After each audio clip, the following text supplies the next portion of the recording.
지금까지 아나운서 최시중이었습니다. KBS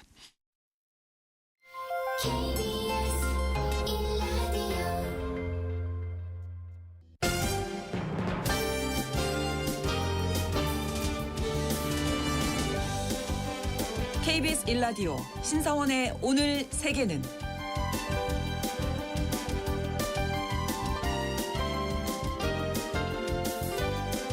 안녕하십니까. 아나운서 신성원입니다. 다카이치 사나이 일본 총리의 대만 유사시 개입 발언으로 촉발된 일본과 중국의 갈등이 무역 전쟁으로 번지는 모습입니다. 중국 내에서는 일본이 반도체 핵심 소재인 포토레지스트의 대중국 수출을 사실상 중단했다, 이런 소문이 돌고 있다는데요. 만약 공급이 끊기게 되면 중국의 반도체 공장은 한 달 안에 생산을 멈춰야 할 처지라고 합니다. 반대로 일본에서는 중국이 히토류를 압박카드로 꺼내들 수 있다, 이런 보도가 이어지고 있는데요. 일본은 2010년 센카쿠 열도 분쟁 당시 중국의 히토류 수출 제한으로 이미 큰 타격을 입었던 경험이 있죠. 양국이 반도체 소재와 히토류를 무기로 계속해서 서로의 급소를 공격할 것인지, 또 위기 상황에 얼마나 대비하고 있는지 잠시 후 글로벌 경제에서 살펴보겠습니다.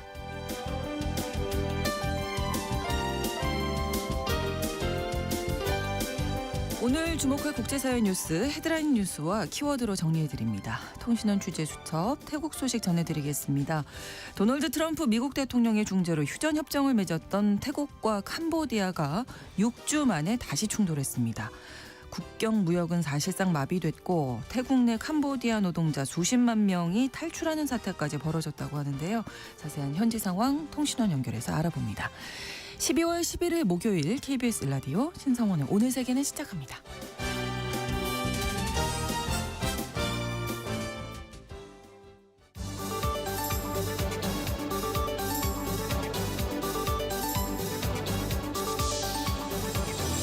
오늘 세계는 헤드라인 뉴스.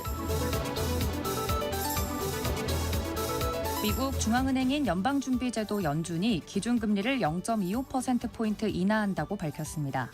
이에 따라 기준금리는 3.5에서 3.75%가 되면서 한국과 미국 간 금리차는 상단 기준 1.25%포인트로 좁혀졌습니다.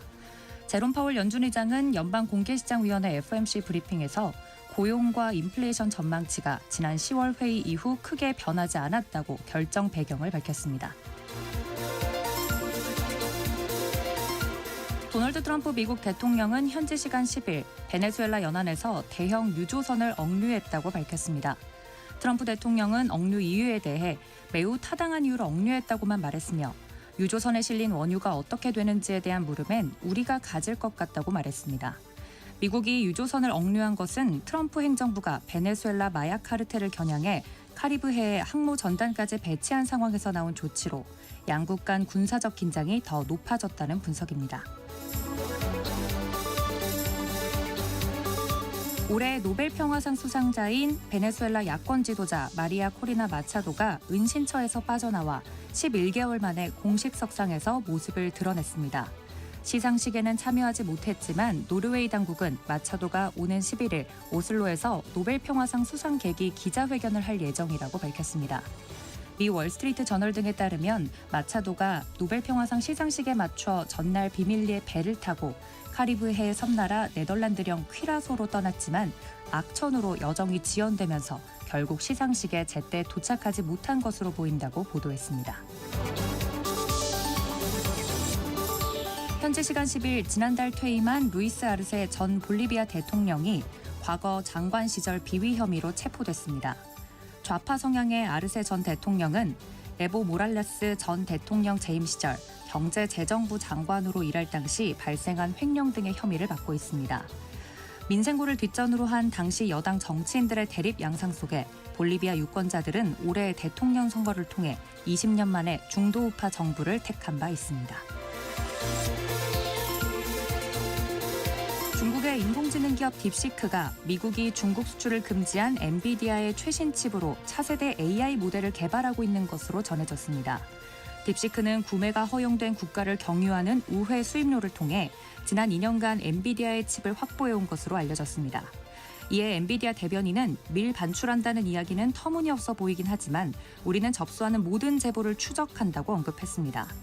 딥시크는 올해 초 뛰어난 성능의 오픈소스 추론 모델 R1을 출시해 전 세계 AI 업계에 충격을 준 바 있습니다.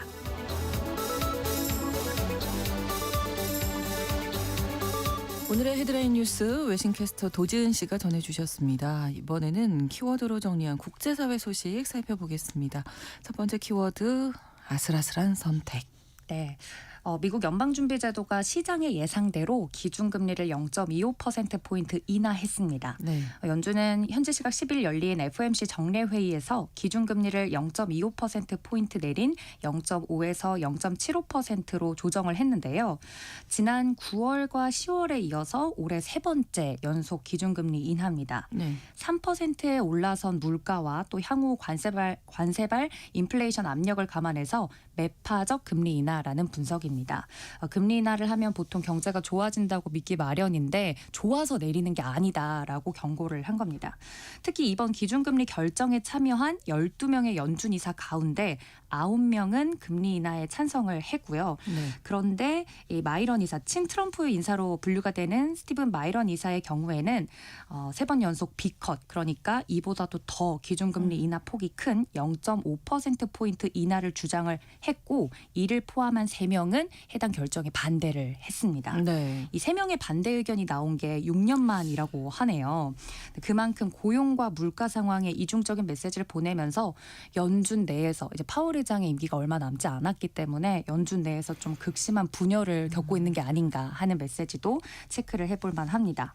이번 회의에 앞서서 이미 시장은 연준이 이 정도 금리 인하 할 거다라고 지배적으로 생각을 하고 있었기 때문에 네. 이번 결정이 시장의 예상에 부합했고요.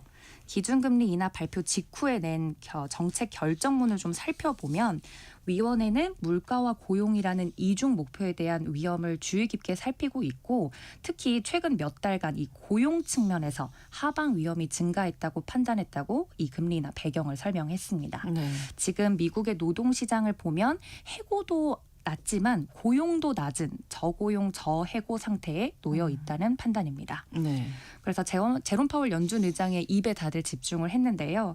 앞으로 금리 인하를 멈출지 아니면 추가로 더 낮출지가 논의의 쟁점이다라면서 연준이 인플레이션과 고용 위축이라는 두 개의 위험 속에서 난항을 겪고 있다는 걸 시사했습니다. 그래서 이 연준 이사들 같은 경우는 어느 정도 금리 인하가 적정할지 점을 찍어서 표기를 하는데 그 점도표에서 내년에는 추가 금리 인하가 한 번 정도에 그칠 것으로 예고를 했습니다. 네. 때문에 뉴욕 증시가 우리가 원하는 만큼 금리 인하가 빠르게 되지 혹은 많이 될 것 같지 않다라는 생각에 출렁였는데 파월 의장이 적어도 금리 인상은 기본 시나리오가 아니다라고 가능성을 배제하면서 시장도 일제히 상승으로 마감이 됐습니다. 다만 결정문에서 위원회가 금리 추가 조정의 폭과 시기를 고려함에 있어라는 표현을 쓴 걸 두고는 네. 외신들은 앞으로 위원회가 당분간 금리 인하에 좀 보수적일 것이다라고 해석을 했습니다. CNBC의 경우에는 이 문구는 2024년 12월에도 사용이 됐었다. 이후 FOMC는 다음 해 9월까지 한 번도 금리를 낮추지 않았다라면서 추가 금리 인하 여지는 여전히 제한적이다라고 내다봤습니다. 네. 또 파월 의장은 이어지는 기자회견에서 당분간 경제 상황을 좀 지켜보면서 기준금리를 결정해 나가겠다라는 뜻을 비췄는데요. 이번 금리 인하 결정이 결코 단순하지 않았다라는 걸 강조했습니다. 그러면서 이번 결정은 아슬아슬한 선택이었다.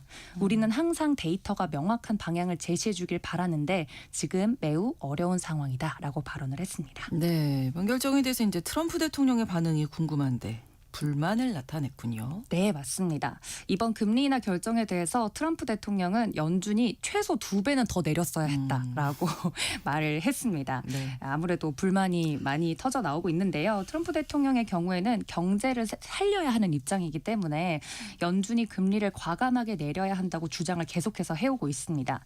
금리 인하를 하면 미국의 부채 부담을 줄여주는 효과가 있기 그렇죠. 때문에 네. 노력을 하고 있는데요. 특히 차기 연준 의장 의장 인선과 관련돼서 금리 인하를 지지하는 인사를 나는 발탁할 거다라고 대놓고 밝히고 있는 상황입니다. 그러면서 참 아이러니하게 본인이 앉힌 파월 의장에 대해서도 비난을 이어갔는데요.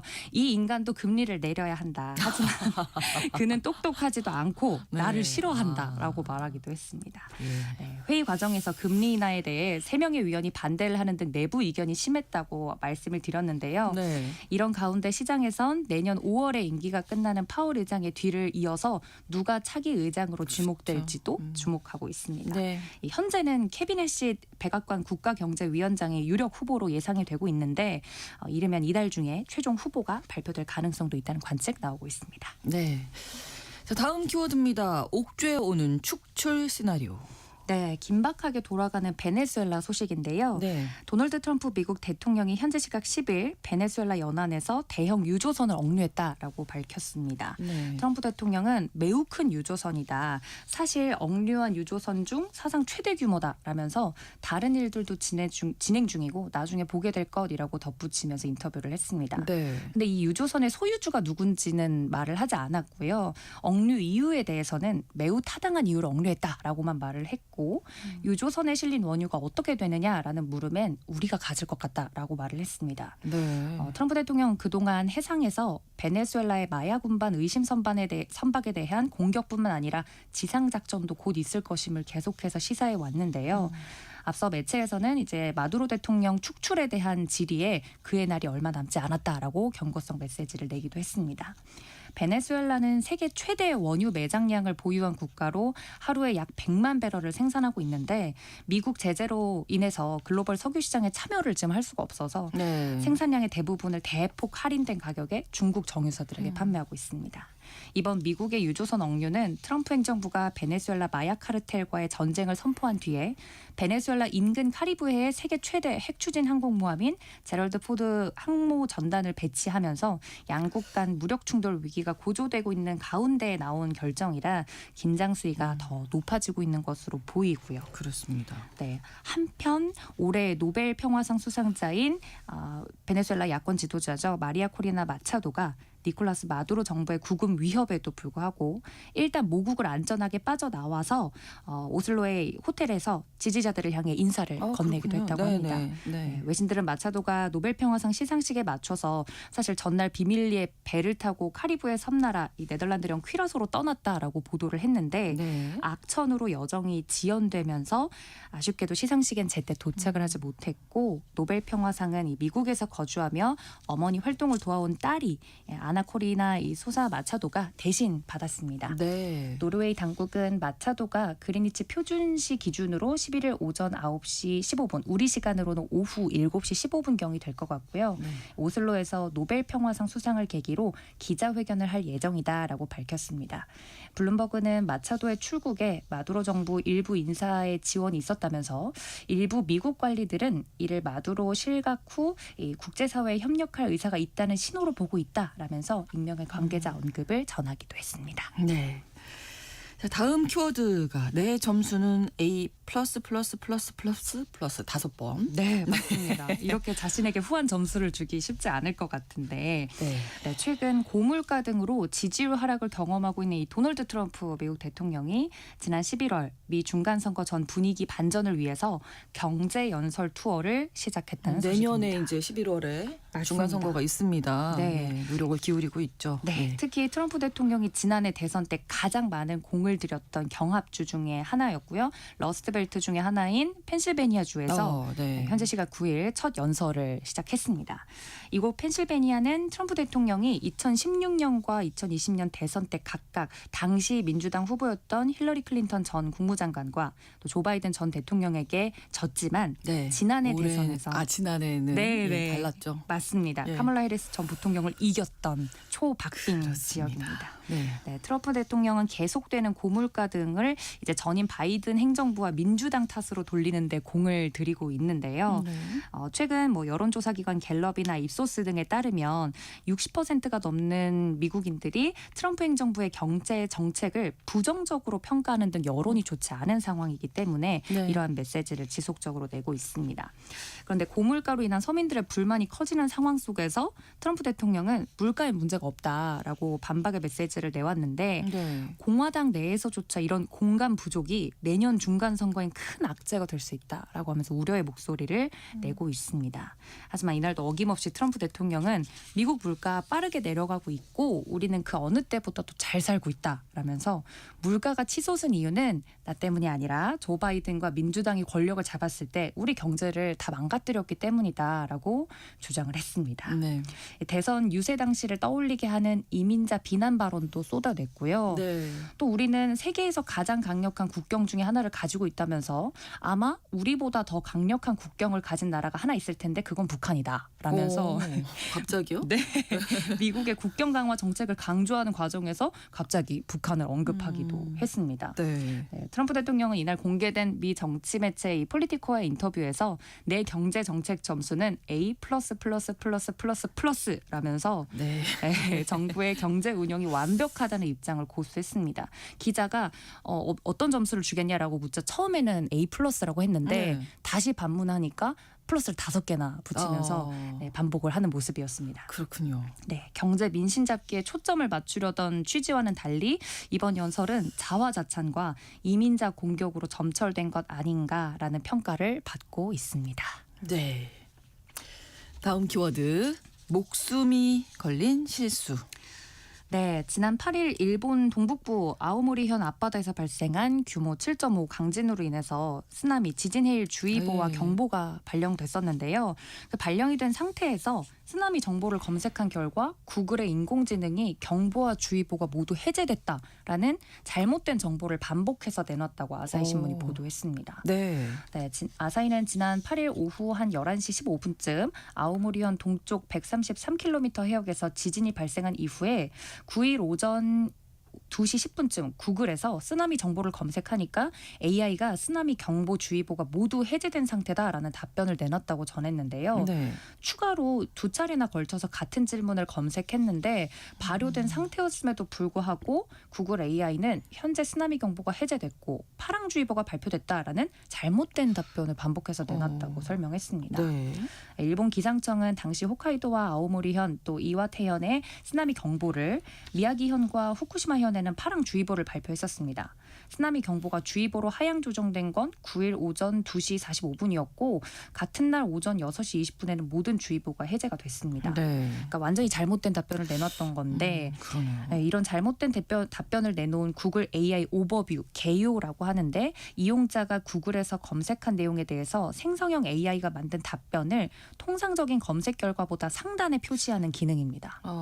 위에 이제 헤드라인만 마치 보면 네, 확인이 네, 되는 네. 것처럼 이 구글뿐만 아니라 다른 검색 포털도 이런 AI 브리핑 등의 이름으로 비슷한 서비스를 제공하고 있어서 문제인데요. 예.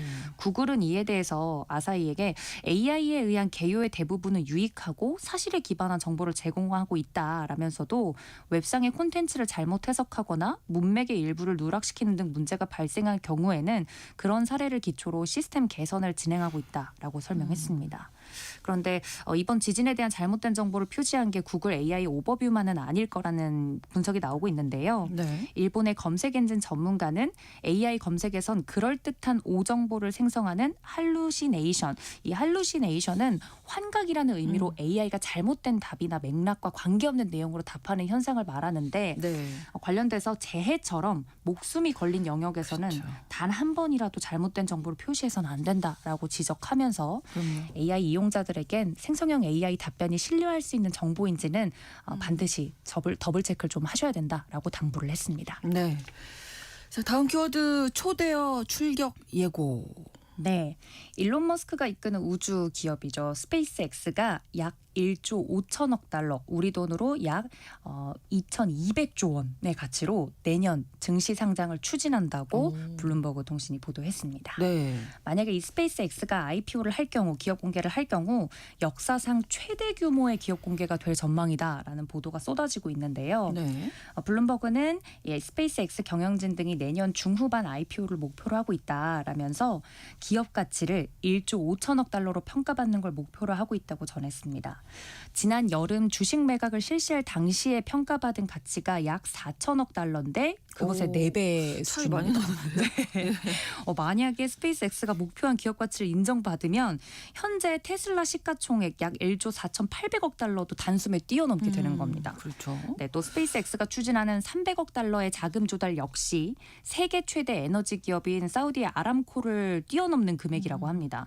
참고로 아람코 같은 경우 2019년에 상장 당시에는 256억 달러, 우리 돈으로 약 37조 6천억 원의 자금을 조달받았고요. 상장을 통한 역대 최대 자금을 조달한 바 있습니다. 네. 스페이스X는 IPO 등에 필요한 핵심 인력 확보랑 자금 사용 계획 등을 구체화하고 있는 것으로 알려졌습니다. 상장을 통해 지급받은 자금은 스타링크 위성 인터넷 사업과 화성 탐사용으로 개발 중인 발사체 스타쉽 관련 프로젝트에 들어갈 것으로 보이고 있습니다. 네. 해당 소식에 뉴욕 증시에서 스페이스X의 주파수 라이센스를 매각하기로 한 에코스타, 또 민간 우주 발사체 제조 기업인 로켓랩 등 우주 관련 기업 주가도 일제히 상승 탄력을 함께 받고 있고요. 스페이스X의 IPO는 이른바 센티콘 기업, 즉 1천억 달러 이상의 기업 가치를 가진 비상장 기업들의 등장을 예고한다는 점에서 시장에서 주목할 만합니다. 이미 빠르면 내년 중에 IPO 계획을 밝힌 인공지능 스타트업 오픈 AI, 또 엔스로픽 등 미국 증시에서 초대형 비상장 기업들의 IPO가 줄줄이 이어질 전망이라 이벤트가 기대가 되고요. 네. S&P 500 기업의 평균 시가총액이 약 400억 달러인데 비상장 기업인데도 1천억 달러 이상의 기업 가치를 가진 이들이 센티콘이 미국 증시에서 뜨거운 관심의 대상이 될 전망입니다. 네. 자, 다음 키워드 일찍 출근해서 해고야. 네.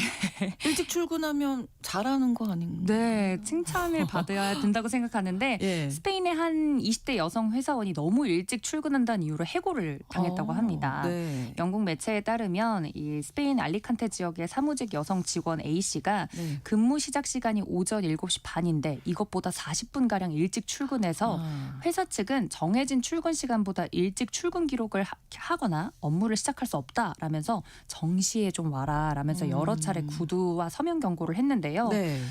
지시를 따르지 않고 업무를 할 수 없는 시간임에도 새벽 출근을 멈추지 않았고 네. 회사 측은 A 씨가 일찍 출근하는 게 회사에 실질적인 기여를 하는 게 아니라 그냥 상사의 지시를 무시하는 행위다라면서 A 씨를 해고했습니다. 네. A 씨는 알리칸테 법원에 항소를 했는데 재판 과정에서 A 씨가 수차례 경고해도 수십 차례 조기 출근을 했고 사무실 도착 전에 회사 어플리케이션에 로그인하려고 시도한 사실이 확인되면서 법원은 회사 손을 들어줬습니다. 네. 재판부는 지나친 시간 엄수가 아니라 반복적인 회사 규정 위반과 지시 불이행이라면서 또 A 씨가 허가를 받지 않고 회사 차량 배터리를 중고로 판매한 혐의를 회사 측이 별도로 고소한 점도 참작해서 그렇군요. 평소 행실도 문제가 됐던 것으로 확인이 됐습니다. 네, 정시에 출근해야 한다. 네. 헤드라인 뉴스와 키워드 외신캐스터 도지은 씨와 함께했습니다. 고맙습니다. 신성원의 오늘 세계는 1부 마무리하고요. 11시 30분부터 일부 지역에서는 해당 지역 방송 보내드리겠습니다. 에릭 칼맨의 Never Gonna Fall in Love Again 함께 듣겠습니다. No use pretending things can still be right. There's really nothing more to say. I'll get along without your kiss. Good night. Just close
지금 시각은 11시 30분입니다.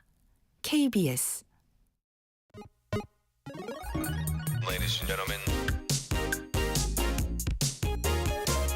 국제사회의 다양한 뉴스를 한눈에 KBS 1라디오 신성원의 오늘 세계는 세계를 바로 보는 최소한의 투자입니다.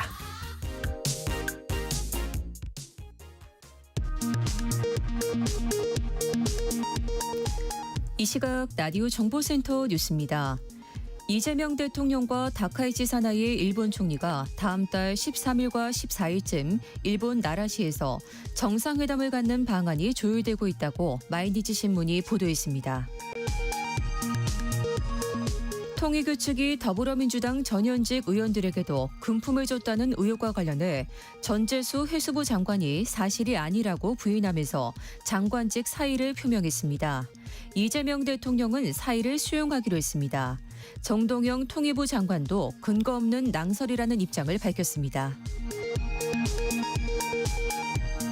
오늘 아침 예정됐던 코레일 노조의 총파업이 노사 합의로 유보돼 모든 열차가 정상 운행 중입니다. 서울지하철 9호선 일부 구간 노동조합의 파업도 노사 합의로 철회됐습니다. 다만 서울지하철 1에서 8호선을 운영하는 서울교통공사 노조는 내일 아침 총파업을 예고한 상태입니다. 쿠팡이 대규모 개인정보 유출 사태 11일 만에 국내 법인 대표를 교체했습니다. 사태 책임을 떠넘긴 꼬리 자르기란 비판과 함께 새로운 미국인 대표를 내세워 김범석 의장의 또 다른 방패막이로 삼으려는 것 아니냐는 지적이 나옵니다. 미 연방준비제도가 올해 마지막 금리 결정 회의를 열고 기준금리를 0.25%포인트 인하하기로 했습니다. 3회 연속 인하로 미국 기준금리는 연 3.5에서 3.75%가 됐습니다. 연준은 내년엔 금리를 한 차례만 내릴 것으로 예상했습니다. 트럼프 행정부가 전자여행 허가제 이스타를 통해 무비자 입국하는 외국인 관광객에게 5년치 소셜미디어 사용 내역 제출을 의무화하기로 했습니다. 한국과 일본 등 40여 개국이 대상입니다. 지금까지 라디오 정보센터 뉴스 정원나였습니다.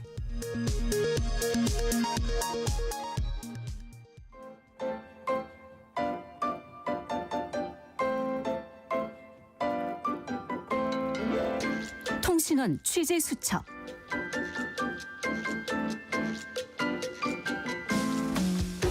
통신원 취재 수첩입니다. 오늘은 태국 방콕으로 가보겠습니다. 태국과 캄보디아가 휴전협정을 맺은 지 6주 만에 또다시 충돌했는데요. 양측이 물러서지 않겠다는 입장이라서 이 분쟁이 장기화될 거라는 전망이 나오고 있습니다. 현지 상황 알아보겠습니다. 김종민 통신원 연결되어 있습니다. 안녕하세요. 네, 안녕하십니까. 네, 지금 태국 캄보디아 국경 상황이 평화는 끝났다. 이런 말까지 나올 정도라고요? 네, 그렇습니다. 현재 양국 관계는 10년 만에 최악의 상황으로 치달았습니다. 지난 5월과 6월 국경 지역인 에메랄드 트라이앵글 인근에서 소규모 교전으로 시작된 갈등이 7월에는 이른바 5.1 전쟁이라 불릴 만큼 격렬한 포격전으로 번졌었는데요. 네. 지난 10월 미국과 말레이시아 등의 중재로 잠시 휴전 협정을 맺긴 했지만 2달을 채 넘기지 못했습니다. 12월 8일 태국 정부가 캄보디아 측의 합의 미이행과 도발을 이유로 평화는 끝났다고 선언하면서 공습을 재개했고 지금은 800km에 달하는 국경 전역에서 군사적 배치와 국지전이 이어지고 있습니다. 네. 현지 언론에서는 이번 사태를 단순한 영토 분쟁이 아닌 경제, 정치, 지정학적 전면전으로 규정하고 있습니다. 네, 이전 충돌 때보다 상황이 더 심각해 보이는데 지금 태국 캄보디아 사이 국경 무역이 거의 마비된 상태라고요? 네, 수치로 보면은 굉장히 충격적입니다. 예. 양국 교역의 핵심 통로인 끌렁룩하고 코이펫 국경 검문소가 폐쇄되면서 물류가 완전히 끊겼습니다. 네. 태국 상무부 통계에 따르면 국경 무역 규모가 사실상 99.99% 증발했습니다. 원래 연간 약 1,745억 바트, 우리 돈 6조 8천억 원 규모의 교역이 이루어지던 곳인데 지난 10월 한 달 교역액이 고작 900만 바트, 하나 약 3억 5천만 원에 불과했습니다. 네. 태국은 소비재와 연료 수출이 막혔고 반대로 캄보디아에서 들여오던 카사바나, 고철 같은 핵심 원자재 수입이 끊기면서 태국 내 전분, 철강 산업 공장들이 멈춰설 위기에 처했습니다. 네. 기업들은 베트남이나 라오스로 우회하고 있는데 이 때문에 물류 비용이 40%나 폭등했습니다. 네. 지금 현재 태국에서 동남아시안 게임이 열리고 있는데 이 캄보디아 선수단이 철수한다고요? 네, 그렇습니다. 스포츠마저 분쟁의 희생양이 됐습니다. 네. 현재 태국에서는 제33회 C게임이 열리고 있는데요. 바로 엊그제였죠. 지난 9일 방콕 나차망갈라 국립경기장에서 열린 개막식에 참석했던 캄보디아 대표팀이 하루 만에 대회 기권을 선언했습니다. 선수와 스태프 포함 137명 규모인데요. 어제 오전 11시에 조직위에 공식 철수 서한을 전달했고 오늘 목요일 전원 캄보디아로 돌아갑니다. 네. 팀 리더는 태국 측의 환대는 고마웠지만 국경 상황의 불확실성 때문에 선수들의 안전이 너무 우려된다면서 12개 종목 출전을 모두 포기했습니다. 개막식까지 참석했다가 짐을 싸서 돌아가는 초유의 사태가 벌어진 겁니다. 그러네요. 자, 이렇게 되면 태국에 있는 캄보디아인들 동요가 심할 것 같은데요. 네, 태국 경제에 숨은 내간이 터진 셈입니다. 전쟁 공포와 안보 불안 그리고 태국 내 대대적인 단속 루머가 돌면서 태국에 체류하던 캄보디아 노동자 약 78만 명이 하룻밤 사이에 짐을 싸서 고국으로 돌아가는 엑소더스가 발생했습니다. 네. 태국의 건설 현장, 농산물 가공 공장은 캄보디아 인력 의존도가 절대적인데 인력이 갑자기 증발할 상태가 되니 임금은 치솟고 공사 기간은 지연되는 이중고를 겪고 있습니다. 게다가 국경 지역이 분쟁 지역으로 지정되면서 관광 산업도 완전히 붕괴했고 양국이 추진하던 수조바트 규모의 가스전 공동 개발 프로젝트도 무기한 중단된 상태입니다. 네, 엎친 데 덮친 격으로 미국과의 무역 협상에도 이 불똥이 튀었다고요?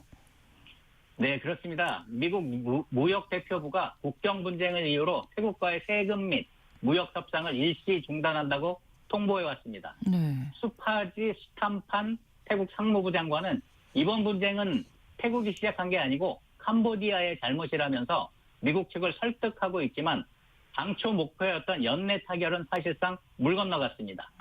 다만 태국 정부는 미국과의 협상은 시간적 여유를 갖게 된 것이라며 애써 침착한 모습을 보이고 있고 네. 대신 국내 피해 기업들을 위해 대출 지원과 대체 판로 확보에 총력을 기울이고 있습니다. 네, 아무래도 상황이 좀 장기화되지 않을까 걱정도 되는데요. 현지에 진출한 우리 기업이라든지 교민들도 좀 주의를 하셔야겠습니다. 네, 각별한 주의가 필요합니다.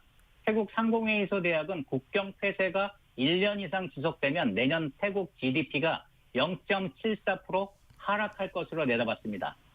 현재 태국과 캄보디아를 오가는 육로 이동은 매우 위험할 뿐만 아니라 사실상 불가능합니다.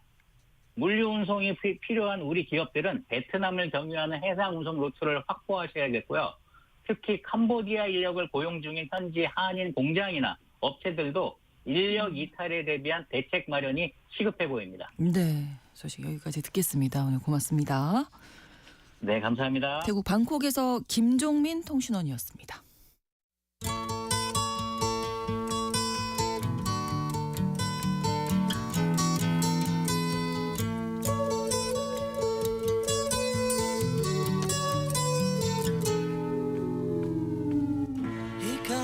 다카이치 산하의 일본 총리가 취임한 이후 일본과 중국의 갈등이 점점 고조되고 있습니다.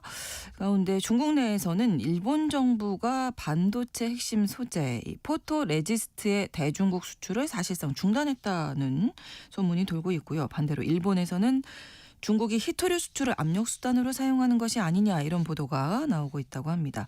서로의 아킬레스건을 쥐고 있는 일본과 중국의 대치 상황 오늘 글로벌 경제에서 짚어보겠습니다.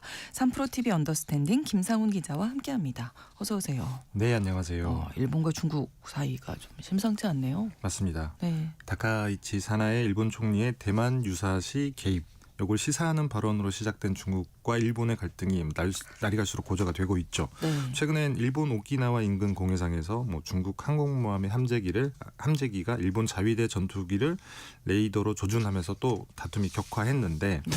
이런 와중에 지난달 말에 홍콩의 영자 신문인 아시아타임즈에서 이런 기사가 나옵니다. 일본이 중국의 포토레지스트 수출을 금지했다라는 루머가 돌고 있다는 건데요. 네. 뭐 소스가 정확하진 않아요. 다만 중국 내 SNS를 통해서 빠르게 확산하고 있다고 하는데 그 SNS 내용 중에 이런 우려도 담겨 있습니다. 중국 내 반도체 공장은 한 달 안에 생산이 전면 중단될 수도 있다. 뭐 사실 일본이 정말로 그랬냐는 게 중요한 건데 그렇죠. 지난주 일본 관방장관이 이 의혹을 부인하는 발언을 내놓기는 했어요. 포토레지스트 관련 무역관리 변경은 이루어지지 않은 것으로 안다. 네. 다만 개별 무역 통제 대응에 관해서는 언급하지 않겠다. 조금 찜찜하게 끝맺음을 했다고 볼 수 있는데 그래서 명시적으로 뭔가 하진 않았지만 네. 뭔가 하긴 한 것 같다. 이런 느낌을 지울 수가 없는데 네. 실제로 규정을 바꾸지 않고도 수출기를 막을 수 있는 여러 방법이 있기도 하거든요. 네. 여기서 궁금한 게 포토레지스트가 뭐길래 이렇게 맞습니다. 중국이 긴장하는 건가 하는 거죠. 포토레지스트는 빛에 반응해서 화학적 변화를 일으키는 감광성 수지. 좀 말이 어렵긴 합니다만 화학 물질이에요, 일종의. 네. 그래서 우리가 사진기로 풍경을 찍으면 그 네. 풍경이 사진에 새겨지잖아요. 네, 필름에. 그렇죠. 네. 그렇죠. 필름에 새겨지죠. 네네. 그리고 현상액으로 이 사진을 인화하는 건데 필름 사진들은 그렇게 했죠. 맞습니다. 지금 디지털 사진이니까 그렇죠. 좀 보기 어렵긴 하지만. 맞습니다. 네. 아주 쉽게 표현을 하자면 네. 이 포토레지스트가 현상액 역할을 한다고 보시면 돼요. 조금 다르긴 합니다만. 네네네. 그래서 반도체라고 하는 게 실리콘 웨이퍼에 전기가 지나는 길을 그려 넣어서 만드는 거잖아요. 네. 그래서 이때 가장 중요한 것이 리소그래피라고 하는 식각 공정이에요. 이때 필수적으로 필요한 기계가 널리 알려진 ASML의 심자외선 DUV라고 하는데 네. 그다음에 극자외선 EUV 노광 장비인데 또 이때 절대적으로 필요한 소재가 바로 포토레지스트입니다. 그래서 이 포토레지스트가 없으면 네. 웨이퍼에 회로도를 그려 넣을 수가 없기 때문이에요. 그러면 뭐 간단하게 말씀을 드리자면 이제 반도체 소재 중에서도 아주 핵심 소재다. 이게 없으면 안 된다. 맞습니다. 예, 포토레지스트. 이게 뭐 얼마나 중요하냐면 네. 일단 우선 식각을 어떻게 하는지를 알아야 되는데 예. 회로도가 그려진 설계도가 포토 마스크라고 하는 거예요. 이 포토 마스크에 레이저 빛을 투영을 시키고 그 빛이 렌즈를 통해서 이제 웨이퍼까지 나가는 겁니다. 네. 근데 빛을 웨이퍼에 쏜다라고 해서 회로도가 그려지는 건 당연히 아니잖아요. 그렇죠. 이때 필요한 게 포토레지스트라고 하는 건데 이 포토레지스트를 웨이퍼에 얇게 바르고 빛을 쏘는 겁니다. 그러면 포토레지스트에서 빛을 받은 부분이 녹아서 호음이 생기거나 혹은 응고에서 요철처럼 이게 웨이퍼에 달라붙는 거예요. 네. 이걸 통해서 판화처럼 웨이퍼에 회로도의 패턴을 새기는 건데 그래서 포토레지스트가 없으면 반도체를 만들 수가 없다라는 얘기가 나오는 겁니다. 그래서 아까 현상에 비슷한 맞습니다. 거다 이렇게 설명을 그렇죠. 해주셨던 거네요. 네. 근데 중국이 뭐 뭐든지 다 만들어내잖아요. 그렇죠. 예. 근데 포토레지스트는 안 되나요, 중국에서? 포토레지스트를 중국도 만들기는 해요. 네. 다만 사실상 일본의 독주 체제라고 볼 수 있는데 2021년 기준으로 보면 글로벌 포토레지스트 시장에서 도쿄호카공업, 그다음에 JSR, 시네츠, 후지필름 같은 일본 4개 기업의 시장 점유율이 70% 정도가 됩니다. 네. 미국의 화학 기업인 듀폰 다우케미칼이 한 10% 정도인데 네. 나머지 20%가 그 외 기타 등등이라는 거죠. 예. 그 기타 등등의 우리나라의 동진 세미캠 같은 기업이 있기도 하고요. 네네. 물론 중국에도 상하이 신양 같은 포토레지스트를 만드는 뭐 십수 개의 기업들이 있긴 합니다만 일본의 독주 체제를 잡기 어려운 이유가 있어요. 예. 뭐 만드는 게 좀 까다로운가요? 맞습니다. 쉽지 않은데 포토레지스트도 만들어내는 반도체의 크기에 따라서 천차만별이에요. 뭐 가전제품이나 자동차, 그다음에 사물 인터넷 같은 데 쓰이는 반도체는 사실 그렇게 엄청 세밀하게 만들 필요는 없기 때문에 네. 이때는 순 램프에서 나오는 파장이 긴 뭐 G 라인이나 뭐 I 라인 이런 이름의 빛을 씁니다. 네. 여기는 일본 기업의 시장 점유율이 50에서 60% 정도로 뭐 그렇게 많이 높진 않아요. 네. 근데 조금 더 세밀하게 새기려고 하면 불화 크립톤이라고 하는 레이저로 파장이 더 짧은 빛을 쏘는데 네. 이렇게 해야만 뭐 3D 랜드 플래시 메모리나 90나노에서 180나노의 레거시 로직 칩을 만들 수가 있습니다. 여기에 쓰는 포토레지스트의 일본 기업의 시장 점유율이 70에서 한 80% 정도까지 올라가고요. 네. 여기까지는 그래도 중국 기업이 열심히 힘내면 따라갈 수 있다라고도 볼 수 있습니다만 네네네. 문제는 이제 그 다음이에요. 불화 아르곤이라고 하는 레이저로 네. 파장이 더 짧은 심자외선이라고 하는 걸 쏴서 D램이나 그래서 7에서 65나노미터의 첨단 로직 칩을 만들거든요. 네. 그다음에 우리가 흔히 아는 파운드리 공장에서 파장이 가장 짧은 극자외선 이걸 싸서 5나노미터 이하의 초미세 공정칩을 만드는데 이때는 일본산 포토 레지스트만 중국이 쓰고 있습니다. 쉽게 말씀을 드리자면 중국산 D램 네. 그다음에 65나노미터 이하의 첨단 반도체 같은 경우에는 일본산 포토 레지스트가 없으면 만들지 못한다. 이런 얘기인 겁니다. 점점 더 세밀한 작업일수록 그 공정일수록 그렇죠. 일본산 포토 레지스트가 필요하다. 맞습니다. 아 그렇군요. 일본만 만들 수 있는 거예요 지금은. 그렇습니다. 아 그렇군요. 사실 중국이 일본에 전적으로 의존하는 이유가 미세 공정용 포토 레지스트 같은 경우에는 만들기가 매우 어렵기 때문인 건데 반도체 식각 공정을 아주 작은 그림을 그리는 세밀화 작업이라고 우리가 한번 생각을 해보죠. 네. 그러면 웨이퍼는 도화지, 그다음에 노광 장비 같은 경우에는 특정 파장의 빛을 쏘는 붓이라고 볼 수 있습니다. 네. 포토 레지스트는 빛에 반응하는 특수 잉크라고 보시면 되는데 사실 이 셋 중에 하나라도 빠지면 당연히 그림을 그릴 수가 없겠죠. 그렇죠. 식각 공정 같은 경우에는 이 도화지에 머리카락 굵기의 10만 분의 1보다 얇은 선. 그러니까 세포나 분자 단위의 크기의 선을 그리는 작업이에요. 그래서 붓이 얇아질수록 이 붓에 반응하는 잉크를 만들어내는 게 기하급수적으로 어려워집니다. 네. 왜 어려운지 조금 설명을 드리자면 네. 심자외선 노광 장비 공정을 한번 먼저 보죠. 네. 이 심자외선으로 반도체를 어떻게 만드냐면 빛이 지나가는 렌즈와 웨이퍼 사이에 물을 채웁니다. 네. 그러면 물속에서 빛의 굴절률이 높아지는 효과 때문에 빛의 파장이 조금 더 짧아지고 네, 그래서 네. 조금 더 미세한 회로도를 그릴 수 있다. 이런 장점이 있는데 네. 근데 물이라고 하는데 잉크가 있으면 녹겠죠. 그렇죠. 네. 녹을 수 있는데 이걸 리칭 현상이라고 불러요. 그래서 물에 잉크가 녹지 않도록 하는 게 사실 기술력이라고 볼 수 있습니다. 예. 잉크가 녹게 되면 단순히 불량 반도체가 많이 나온다로 끝나는 게 아니라 예. 오염 물질이 렌즈에 묻을 수 있고 그러면 렌즈의 비투과율이 떨어질 수 있겠죠. 네. 그러면 렌즈가 뭐 수명이 짧아지거나 또 망가질 수 있다는 거고 그렇게 되면 뭐 수천억짜리 노광 장비 수명이 짧아질 수도 있는 거죠. 네. 그러면 일본 기업이 만드는 포토 레지스트는 물에 녹지 않은 기술이 들어갔겠군요. 맞습니다. 일본이 만드는 포토 레지스트는 물에 거의 녹지 않는데 나중에 특수 용액을 뿌릴 때만 녹아내린다고 하더라고요. 그래서 분자 단위에서 화학 물질을 구성하고 설계하는 능력이 일본 기업이 속된 말로 조금 넘사벽이라고 하는 겁니다. 당연히 중국 기업은 이걸 못하고요. 그래서 중국 기업이 만든 포토 레지스트를 쓰면 수율도 나빠지지만 렌즈를 망가뜨릴 수도 있다라고 말씀을 드렸잖아요. 그래서 중국 기업 중에 뭐 이 초정밀 반도체를 만드는 포토 레지스트를 국산화했다라고 하는 기업들이 꽤 있긴 합니다만 네. 그럼에도 국산화율이 제로에 가까운 거는 중국의 SMIC나 창신 메모리 같은 중국 반도체 기업도 중국 거는 사실 거의 안 써요. 아 그래요. 네. 사실 뭐 조금 더 많이 발전을 하기도 해야 되지만 믿기 네. 어렵다는 얘기인 거죠. 그래서 ASML 같은 경우에도 엄격한 이 리칭 테스트 기준을 만족하는 포토 레지스트 아니면 사실 못 쓰게 한다고 하더라고요. 당연히 뭐 기계가 망가지니까 그렇겠죠. 그렇죠. 그러면 지금 더 미세한 작업이 극자외선 공정인데 네. 이건 더 어렵겠네요. 맞습니다. EUV 극자외선 공정 같은 경우는 빛의 파장이 훨씬 짧거든요. 그만큼 빛의 굵기가 가늘다는 건데 네. 이것 때문에 사실 EUV 노광 장비 안이 굉장히 재밌게 생겼어요. 빛이라고 하는 게 공기에 흡수도 되고 렌즈에도 흡수가 되거든요. 네. 그래서 그 ASML의 EUV 노광 장비 안은 진공 상태 로 만들고 빛을 투과하는 게 아니라 반사하는 렌즈를 집어넣습니다. 이제 그만큼 웨이퍼에 도달하는 광자의 수가 매우 적기 때문에 이런 장치들을 해놓는 건데 네. 그래서 포토 레지스트 안에 있는 광산 발생제라고 하는 게 있어요. 이게 빛에 반응하는 알갱이거든요. 그래서 이 밀도가 매우 중요합니다. 이 밀도가 일정하지 않으면 반도체 회로가 겹치거나 끊어지는 일이 발생을 하는데 불량품이 된다는 얘기인 거죠. 예, 잘 따라가고는 있었는데 좀 어렵긴 하네요. 맞습니다. 조금 쉽게 설명을 드리자면 네네. 초코칩 쿠키 좋아하시나요? 네, 아우 좋아합니다. 저도 매우 좋아하는데 네. 여기 빗대보자면 네. 뭐 이거는 저의 생각이긴 합니다만 무릇 맛있는 초코칩이라 하면 쿠키에 초콜릿이 굉장히 네. 균일하게 박혀 있어야 되잖아요. 그렇죠. 한쪽에 쏠려 있으면 있거나 안 돼요. 혹은 적정량 대비 부족하거나 뭐 많으면 더 마실 수 있겠지만 여튼 근데 그렇게 되면 불량품이 되는 건데 네.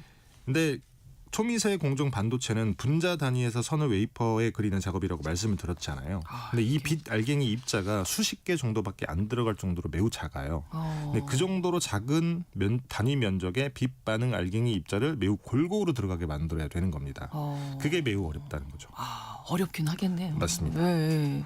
근데 반도체 정말 중요한 품목이잖아요. 네.